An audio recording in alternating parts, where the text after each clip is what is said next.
Welcome back. Well, today we have a haul video, but it's a haul video with a twist because I took you with me this morning, went out shopping, brought you along, so I'm going to intersplice a little bit of that film along with this video. So stick around.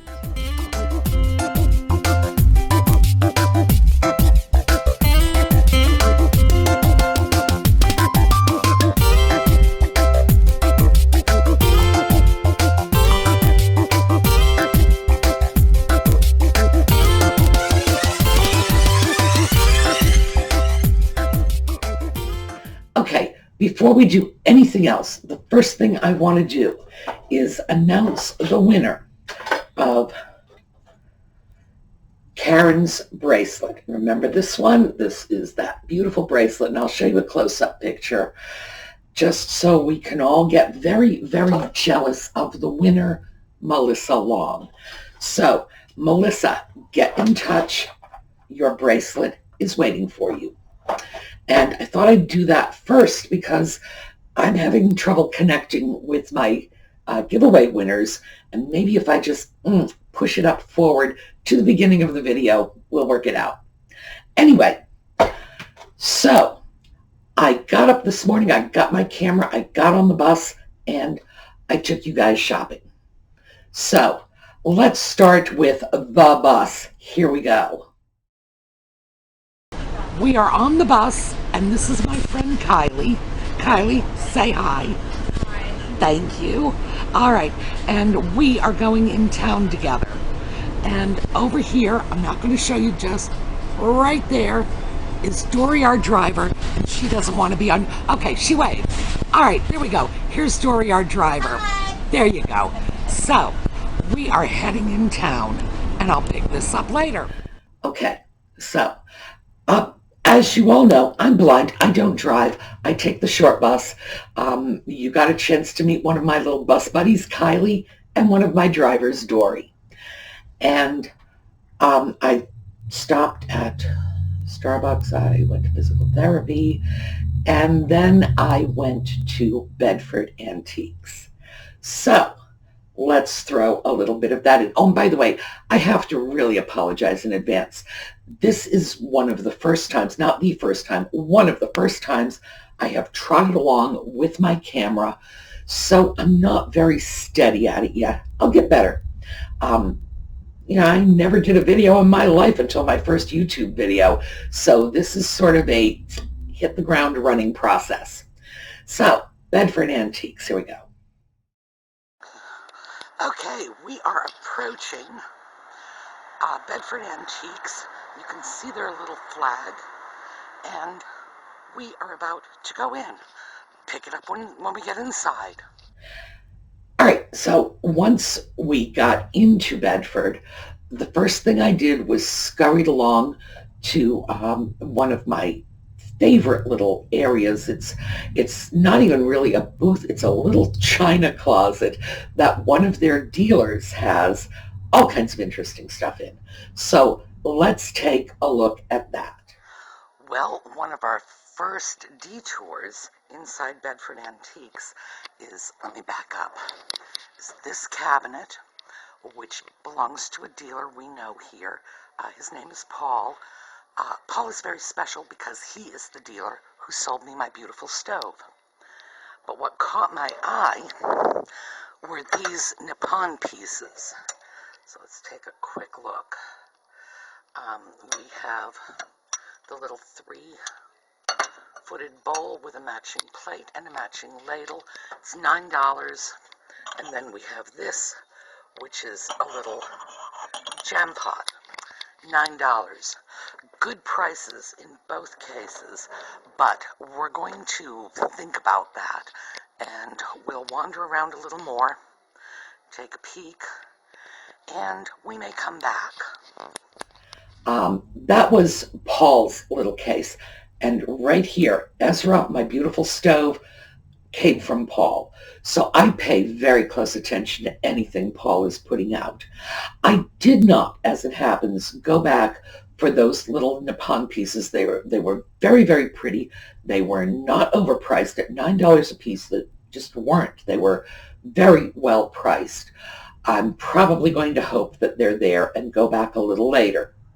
But the next thing I did was went over to the far corner, and this is a little booth in there, and they deal with a lot of Asian china.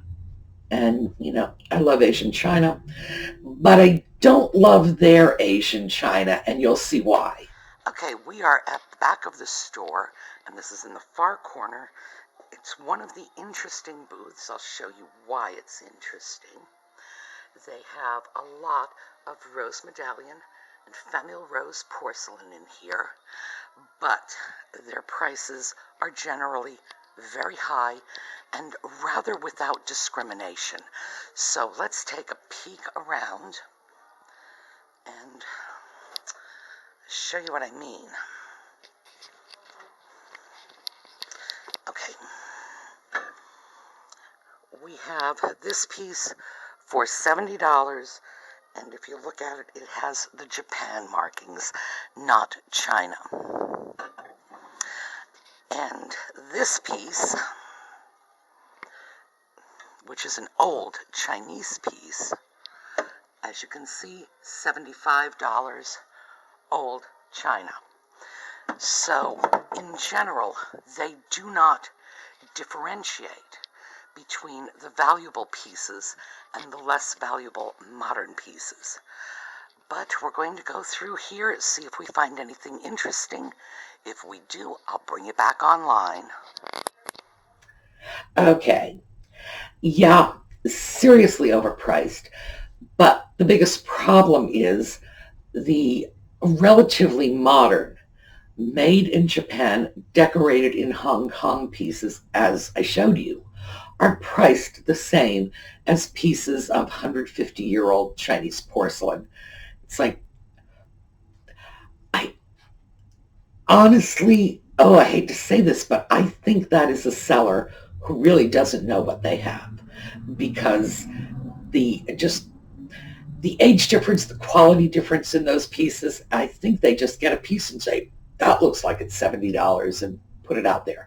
So their stuff stays for a long period of time. I've never purchased anything in there, but because they do occasionally turn up some nice pieces, I occasionally show up and take a look. So far, it really hasn't paid off for me. As I was walking through, eventually heading toward the second floor, which is where I can find all kinds of really interesting goodies. My time was very limited, so I had to sort of, this was a hit and run antique buy. As I was heading up, I stopped, and this was the first piece I picked up, but I didn't put it on camera. This was $1. This is a little celluloid soapbox. As you can see, it's very simple. It's got a nice little sort of Art Deco design, stripes, simple. It is from the 20s or 30s. This is an old piece. And I just thought this was great. It's in perfect condition.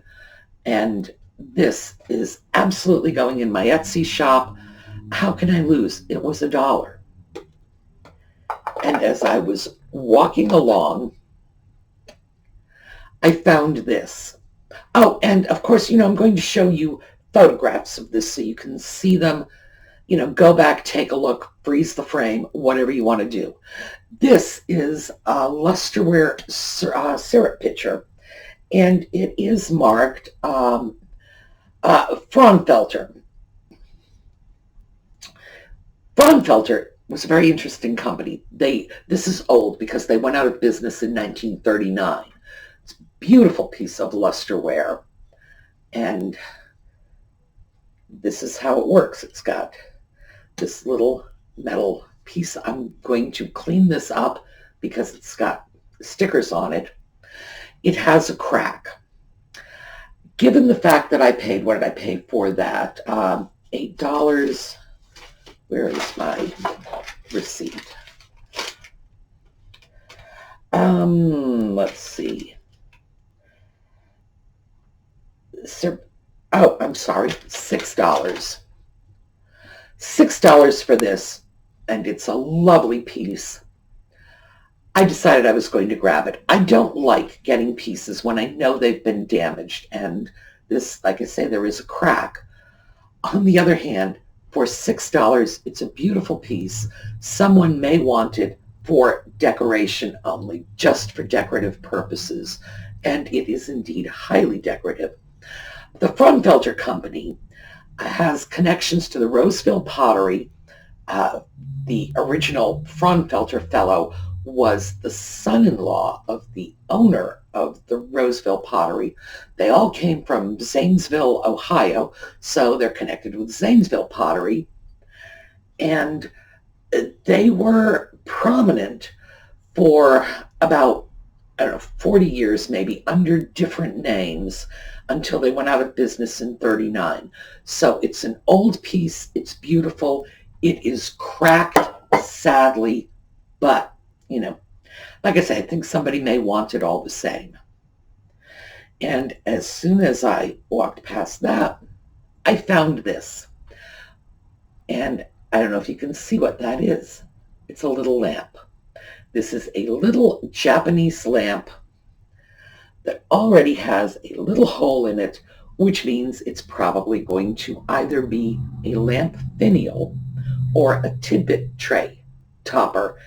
I'm thinking maybe a lamp finial, because that's going to the crazy lamp lady. And it's probably going to be part of a little project here. Not sure what, but it'll be something. But I saw that and I said, no, I have to have that. This was $10. It was one of the most expensive pieces that I purchased, but it's a gift for Joss, so hey, I'll get over it, And while I was in there, the parrot, what was the parrot? The parrot was much less expensive. Green parrot. Green parrot, $2.50 for a teeny weeny little green parrot. And that green parrot is also going to become part of a project. So, yes, that is $2.50. That's going into my little project box. And then I went up to the second floor. Oh, I'm sorry. No, wait. Then I found an interesting piece of porcelain. So let me show you that. Okay, quick teaching opportunity. We have this pretty little plate here. As you can see, it's Chinese. Very nice. Take a look. On the back says made in China, right? And I've always said made in China is a mark that was in use between 1919 and 1949. However, that is not the case. Oh, here, I'm sorry, I held it upside down. That is not the case with this mark. This is a modern mark. So, I'm going to think about that. It's only $3. It's a modern piece. But, yeah, that is not an old mark. So, we have to use our common sense when we start evaluating these pieces. Okay, the reason I wanted you to see that was because made in China, just those words, were used to designate Chinese import pieces between 1919 and 1949. They're also being used on newer pieces. On newer pieces, they're often combined with other stuff. Images, crowns, hallmarks, crest marks, and made sometimes with Chinese characters saying made in China. That piece was not old. So when you look at a piece, you see made in China, take a look at it, because ordinarily any one of us can look at a piece like that and say, does this look 70, 80 years old to me? If the answer is no, it's probably a new piece. But I did want to point that out because I've been saying made in China equates to 1919 to 1949 for so long. And when I took a look at that piece and said, oh, I better straighten this out quickly, because there are pieces that say made in China that are modern. I suspect 100 years from now, there's probably going to be a lot of confusion in the marketplace, because even though we can tell the difference between a 20-year-old piece and an 80-year-old piece just by looking at it, 100 years from now, if someone is looking at a 120-year-old piece and a 180-year-old piece, it's not going to be that obvious. So just keep that in mind, that they are putting those marks on newer pieces. If you have any doubts, go online and take a look at the different styles that were used to designate made in China on the older pieces. They were ordinarily red, black, stamped. You can tell. Sometimes they're in a box or a lozenge. Sometimes it's just the words. But it's very different from the modern marks, which are clear and precise. The older marks tended to be, they tended to look like somebody put the letters into a block printer, they look a little on the sloppy side, they look stamped. So you might want to just take a look just to be sure. As I say, for the most part, your eye is going to tell you immediately, this is a new piece, that's an old piece. But I wanted to take the opportunity to clarify that. So then I went upstairs and I found this. And this came with all this stuff, hat pins, and it was marked on the receipt, hat pin holder. There's a problem with that. See? We've got the cork in here. This is not a hat pin holder. It's Japanese, by the way. This is an Art Deco muffinier. I would not have paid $10, even though it's a pretty Art Deco hat pin holder. I would not have paid $10 for a hat pin holder. For a muffinier, absolutely I will, especially an Art Deco piece with a little lusterware top that's in very good condition, simply because a muffinier is going to be worth a lot more. And so that was the next piece I grabbed. And then I went over to a booth where I had picked up some interesting pieces of lusterware before. So let's go take a look at that. Well, we've got a lot of interesting lusterware here, and let me start with this. Very pretty. It's marked, it's probably European. That looks very European to me. And it's $14. So at $14, we are going to step aside and see what else we have. Oh, we have some pretty little bird vases. Let me see. It's $14. And it's $14 a piece, not $14 for the pair, which means we are continuing to move on. Now let's take a peek at this. All right. At $8, this one's coming with me. At $6, his little friend is coming with me too. So, oh, interesting. Modern piece of Chinese millefleur, $4. Very heavy. I've never seen a piece like that before, and I think that will catch somebody's fancy. It's the sort of thing that I'm sure if I throw it in my Etsy shop, someone will want it. Let's take a look at you. And, of course, you are Noritake. And do you have a price? Well, we have a piece of unpriced Noritake. Unfortunate. And you, Nippon, $6. I'm going to have to peek around and see if we've got a price on this. The fact is, I may end up bringing it downstairs and asking them to call, because based on the other prices we have here, this might be a good deal. All right. When I took a look at everything that was there, The first couple of pieces just seemed a little pricey to me. And then I went over and saw this. And this is lovely. $8. This is what? 8 inches tall. Lusterware, we've got all of our typical colors. We've got the peach, the blue, the orange and blue. I love this little peach band across the top. Very nice. Needs to be cleaned, but this is a nice piece. No damage. I can sell these things all day long. And then this piece. Notice the little bird. Little birds. Boy, birds sell. This is a very sweet little creamer. I've recently picked up a couple of little creamers, not unlike this.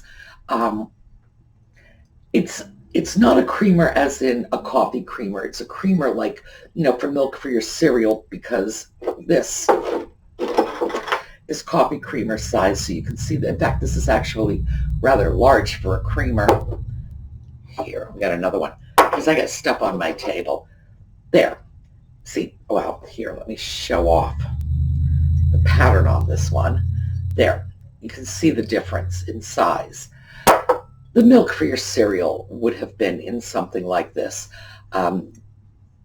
Back in the day, people had milk in bottles. They poured the milk into creamers, and this is how they served it. This is a really nice little piece. The bird makes it stand out quite a lot. A lot of people like birds. I don't know what kind of bird that is. It is a green and orange bird, whatever kind it is. And that pitcher was $6. Very good deal for the pitcher. And then when I was running around in the back of that shelf, I found this. This is a very nice little Noritake basket. It's really beautiful, very heavily gilded, no price.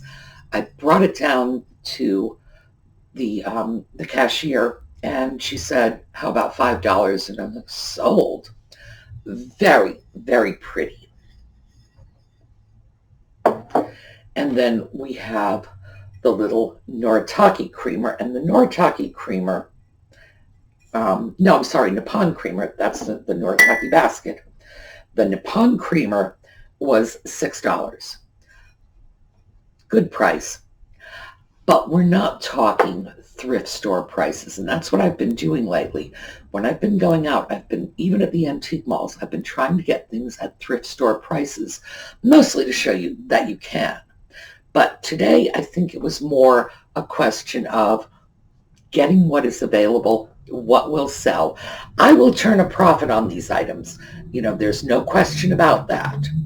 But the prices were just not thrift store prices. This piece, this is fairly modern Chinese, that Thousand Flowers Millefleur pattern in the shape of a pumpkin. Unusual, interesting, heavy. I'm betting that weighs 2 pounds. This is very, very heavy ceramic piece. That was $4 for the little pumpkin. So it'll sell. And then I went down and started checking out. So I'm going to give you the final wrap up. It was just kind of an overview, but I had brought my tote bag, and I wanted you to see my tote bag. So let's take a look at that. Okay, very quickly, we're just going to take a little glance at what I picked up, and they are currently taking price tags off. We've got some pieces over there in the far corner. But while I am showing off things, let me show off my shopping tote bag. This is from Jeffrey's shop over on Etsy. Real nifty vintage. I love the daylights out of this because that penny farthing reminds me of The Prisoner. So, all of you children of the 60s, tell me if it's not so. Okay, so tell me, what do you think? I think that Jeffrey's little penny farthing logo really reminds me of the penny farthing from The Prisoner. What do you folks think? Come on, enough of you have to be children of the 60s to remember that. So as I was walking out the door, I happened to look on the wall, and this was hanging on the wall. In fact, they even gave me the little hanging utensils. And this is Blue Ridge Southern Pottery. Looks like it's a salad plate, and it's in a pattern called Country Fair Peaches. And I've been picking up a lot of Southern pottery lately. If I find it, I grab it because it sells. People collect it. They love it. And I found a site online. Just look up Blue Ridge Southern Pottery on Google, and it'll come up right away, pattern identification. And they have all of the patterns. Now, what you have to do, because they're all alphabetical, is you literally have to mouse over every single title and the image will show up. If you know what you're looking for, something like this, if you knew those were peaches, by the way, I did not know those were peaches. I thought they might have been pears or yellow apples. I wasn't really sure. I don't know what they look like to me, but it didn't scream peach because I don't think of peaches as yellow. So it can take a while because, like I say, you have to go through them. They're listed alphabetically. If you don't have an idea of what the name is or what the image is, you can just be there for a while looking them up one at a time. But it always pays, whenever you're selling anything, to be able to list the pattern.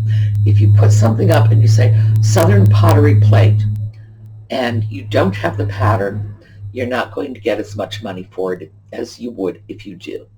So always pays. Now, let's take a look at this. What do I have here? The Southern Pottery piece I went back for.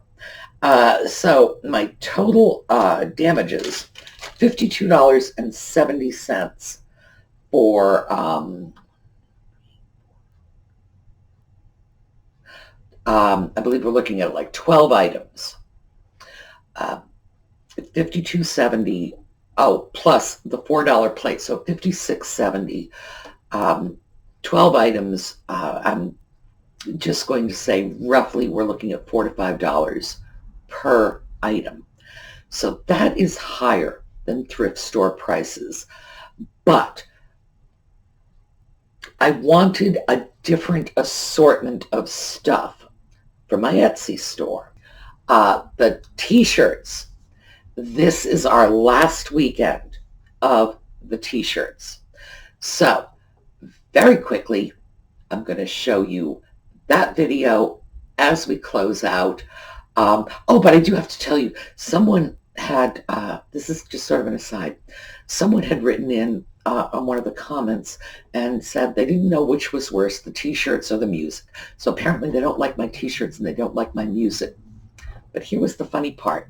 Well, I mean, that's funny in my opinion. But anyway, here's the funny part.